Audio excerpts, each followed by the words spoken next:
Syederalun Wakil Ketua TPP KK Aceh Diah RT Idawati menyerahkan 50 alat rapid test kepada Rumah Sakit Umum Daerah Cut Nyadin Melabuh.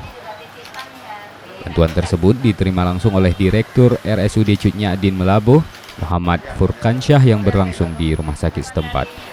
Bantuan lainnya yang diantar itu berupa baju hazmat dan masker. Sejauh ini Syederalun, Kabupaten Aceh Barat belum mencatat kasus positif COVID-19.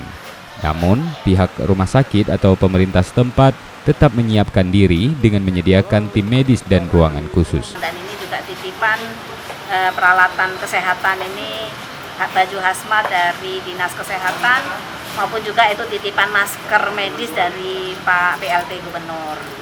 Jadi, dan juga ada rapid test tadi. Dari Melabuh, Sa'adul Bahri, Serambi On TV.